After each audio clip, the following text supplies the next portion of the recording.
एक लड़की सुनसान सीट पर अकेली बैठी थी। शाम का समय था, रात होने वाली थी। वह लड़की अपनी सीट पर अकेली बैठी हुई थोड़ी बहुत नींद के कारण झपकियां ले रही थी तो कभी उठ रही थी। थोड़ी बेचैन सी मालूम पड़ रही थी। वह लड़की देखकर ऐसा मालूम हो रहा था कि उसे अकेले सफर करने के लिए भेजा गया है, मतलब उसके साथ कोई दूसरा व्यक्ति नहीं है। इतने में वहां उस ट्रेन की बोगी में टीसी आ गया था टिकट चेक करने के लिए। जैसे ही टिकट चेक करने वाले को देखी, वह लड़की अचानक घबरा गई और उसकी नींद भी टूट गई थी। वह लड़की जैसे जैसे टीसी को अपने पास आते देख रही थी, वैसे वैसे ही उसकी धड़कनें बढ़ रही थी। मुझे देखकर यह मालूम हो रहा था कि उस लड़की के पास टिकट तो बिल्कुल भी नहीं होगा। इसी कारण से वह लड़की टिकट चेक करने वाले को देखकर ऐसे कांप रही थी जैसे उसके पास टिकट हो ही ना हो। जैसे टिकट चेक करने वाले उस लड़के से पूछता है कि टिकट दिखाओ, तभी वह लड़की गुमसुम और मधुर आवाज में कहती है कि मेरे पास टिकट नहीं है, मुझे बहुत जरूरी काम है। मेरी दादी की मृत्यु हो गई है और इसी काम से मैं शहर से गांव जा रही हूँ। मैं जल्दी जल्दी में घर में पैसा भूल चुकी हूँ, इस कारण से मैं टिकट भी नहीं ले पाई थी। टिकट चेक करने वाले कहते हैं कि अगर आपने टिकट नहीं लिए तो आपको 300 रुपए फाइन देना होगा। यह सुनकर लड़की के होश उड़ गए और उसकी आंखों से आंसू बहने जैसे लग रहे थे। मतलब ऐसा मालूम हो रहा था कि वह लड़की कुछ देर में रो देगी।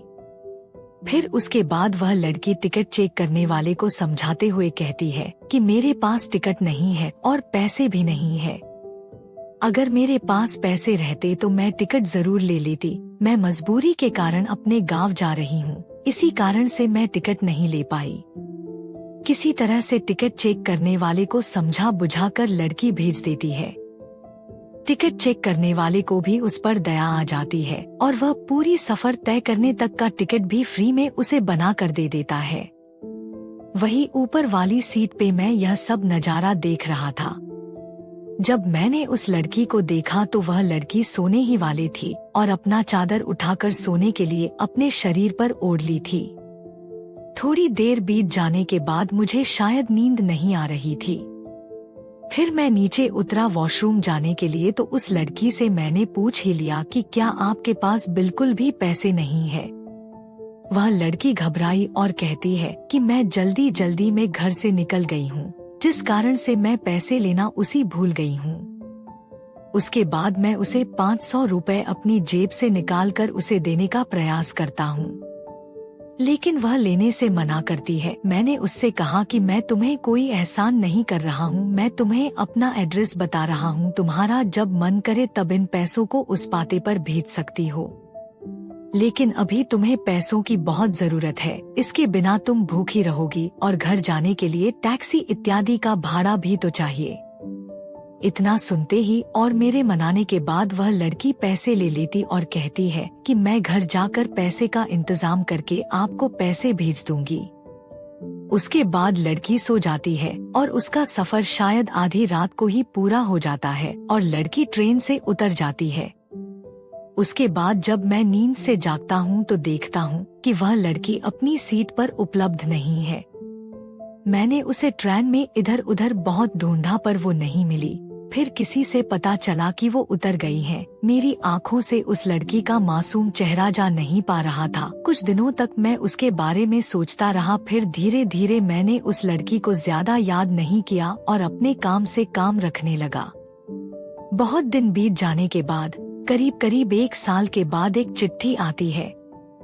ये चिट्ठी इस ट्रेन वाली लड़की का होता है। चिट्ठी उसी पते पे मिलती है जिस पते पर पैसे भेजने के लिए एड्रेस दिया था। लड़की चिट्ठी में लिखती है कि मेरे प्यारे हमसफर और मेरे अजनबी हमसफर, आपके ही कारण मेरा सफर सुहाना हुआ था। अब मैं आपका कर्ज उतारना चाहती हूँ, लेकिन पैसे भेजकर मैं आपका कर्ज नहीं उतार सकती हूँ। मेरी ख्वाहिश यह है कि मैं आपसे एक बार मिलकर आपका शुक्रिया अदा करूं। साथ ही साथ उसे चिट्ठी में मिलने के जगह के बारे में तथा समय के बारे में भी बताया गया था।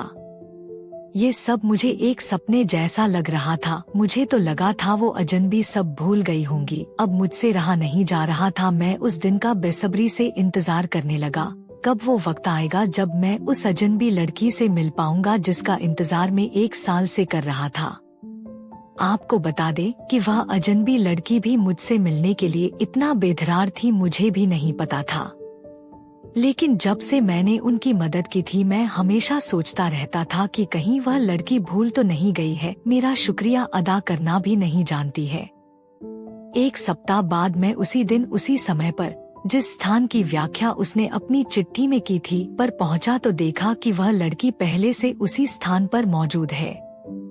जब मैंने उनसे पूछा कि आप बहुत पहले आ चुके थे क्या, तो वह लड़की कहती है कि मैं तो 1 घंटा पहले ही आ चुकी थी। लड़की कहती है, मुझे यकीन था कि तुम जरूर मेरे लिए आओगे। जब से मैंने उन पैसों को लिया है और जब से मैंने आपको देखा है, मेरा दिल कहीं नहीं लगता है। मेरे जज्बात और मेरी जवानी हमेशा आपको ही याद करती रहती है, क्योंकि मैंने उस रात जब आप सो गए थे तो मैं आपके चेहरे की तरफ बार बार देखकर बहुत ज्यादा खुश हो रही थी। दिल में ये आ रहा था कि आपको उठाकर बातें करूं, कोशिश भी की पर हिम्मत ना जुटा पाई। मैं आपसे अपने प्यार का इजहार करने के लिए आई हूँ। अगर आपको कोई आपत्ति नहीं है तो आप मेरा प्यार स्वीकार करेंगे। मैं पूरी आपके साथ गुजारने के लिए तैयार हूँ। साथ ही साथ मैं अपने माता पिता से आज्ञा लेकर आई हूँ और आपके बारे में बताकर आई हूँ। फिर उस आता हूँ, लड़की को तुरंत ही उसे गले लगा लेता हूँ। फिर हम जल्द ही करवाने का हमारे माता पिता तथा अभिभावक वादा करते हैं। उसके बाद से फिर हम लोग दोनों फोन पर खूब रात भर बातें करते हैं और जिंदगी का लुत्फ उठाते हैं। ये प्यारी सी कहानी अगर अच्छी लगी हो तो वीडियो को एक लाइक और चैनल को सब्सक्राइब जरूर करें और इस कहानी का अगला भाग जानने के लिए कमेंट में पार्ट 2 लिखें। धन्यवाद।